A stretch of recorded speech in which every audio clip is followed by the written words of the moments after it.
Never in my life have I been more excited about a snowmobile ski than I am right now.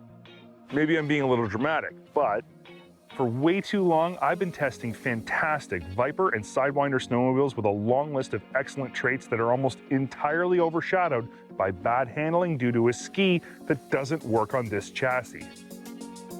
But now, all of that is in the past because for 2021, all Viper and Sidewinder models get a brand new single keel ski Yamaha is calling the Stryke.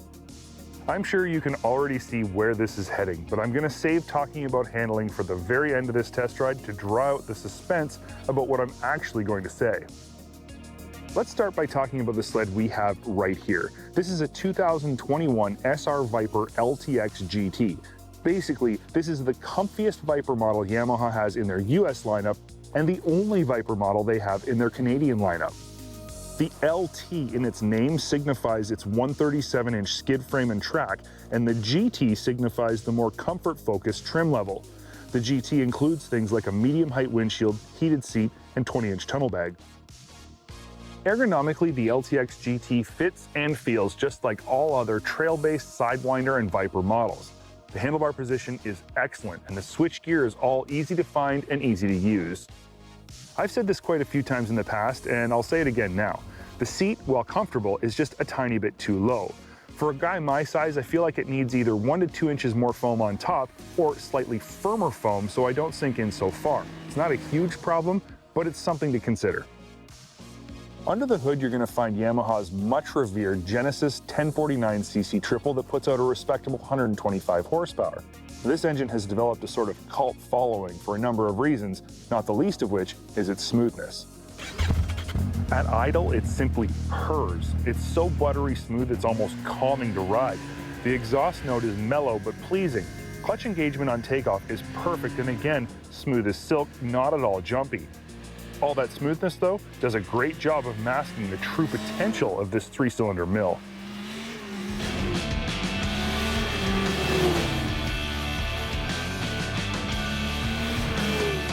You'd better be ready when it's time to grab a mitt full of throttle, though, because the immediate surge of forward momentum is unlike anything in the industry. Mid-range is where this motor shines as bright as the sun, and it's interesting that when you hit the throttle at medium speeds, the clutches don't really feel like they backshift at all. It feels more like they grab the belt harder, and the unreal torque of the Genesis engine simply drives you forward with aggression. If you're getting the impression that I really like this engine, it's because I really do. Out back, you're going to find Yamaha's SR137 skid frame with its sliding front arm and 13 inches of travel. The front arm is damped by a basic monotube gas shock, while the rear arm is damped by a sweet Fox 2.0 Zero QS3. With the QS3 set to full soft, this skid frame offers one of the plushest rides in the industry. At slow to medium speeds, it literally erases small and medium-sized bumps of all shapes and sizes. As speeds climb, it seems to get just slightly overwhelmed, especially as the bumps get bigger, but the ride is still more than comfortable and damping is easily tunable thanks to the QS3's ultra-simple 3-position compression clicker. I do have 2 gripes about this skid frame setup though.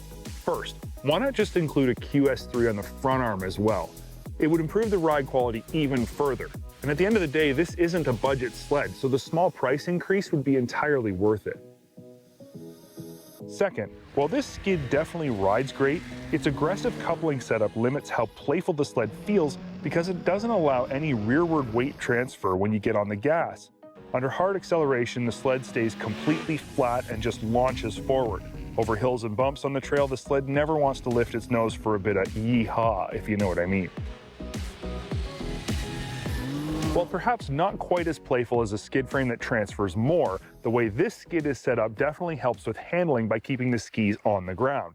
I just wish there was a happy medium somewhere.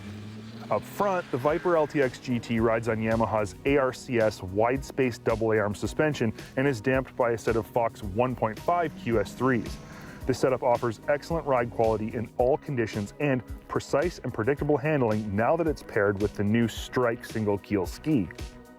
I just can't say enough about how great this ski works. It's such a massive improvement over the old tuner ski in literally every area of handling. Turn-in is precise and predictable. Bite in the corners is confidence-inspiring, and there's not even a hint of pushing.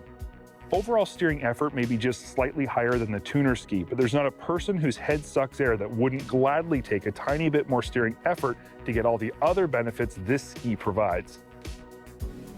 For years, all of us here at SnowTrax have felt very strongly that the Viper is an underappreciated sled that offers excellent high mileage durability, above average performance, ease of use, and fantastic resale.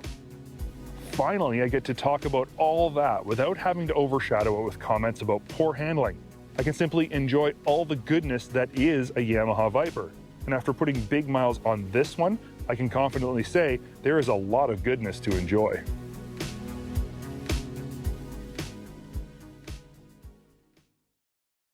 If you enjoyed this video, there's two things you need to do right now. Make sure you click that like button and subscribe so that you don't miss any of our new uploads. We upload content every week and we want to make sure you don't miss out on any of it.